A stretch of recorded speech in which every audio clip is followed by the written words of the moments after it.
Very excited to have had this event.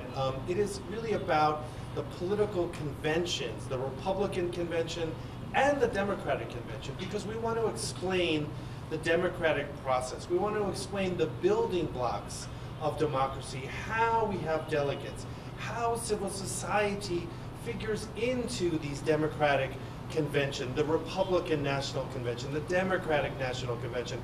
These are building blocks of democracy.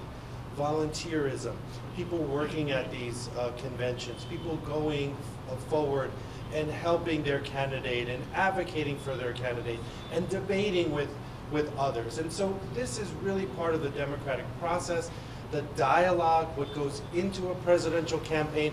We heard from someone who was actually at the convention, Patty Ryman, who has spent decades working for the Republican Party, and she is now a delegate at the Republican National Convention. We will hear from another delegate at the Democratic National Convention in August. And so we're really happy to explain this process, to have journalists, to have civil society really participate in this event, in these events, to really learn more about the building blocks of American democracy. Why U.S. Embassy arranged that kind of event?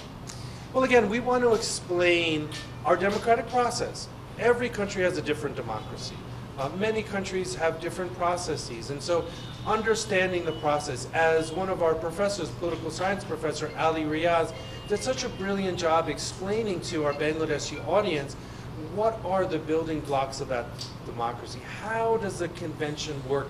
How does a presidential campaign work? How do all the issues figure into all of this? And so it's a really wonderful way to sort of explain to our audience and also have the audience ask questions. We had great Q&A from our audience about some of these aspects of American democracy. Will you remark any comment on recently there is an incident on U.S. side. One campaign, one political leader campaign, he is previously president in U.S. There's an attack on him. So what is the political situation right now in the U.S.? Well, thank you so much, Nafisa, for that question. Unfortunately, I don't have any information for you at this time, but President Biden has made statements, former President Trump has made statements, so I refer you to those.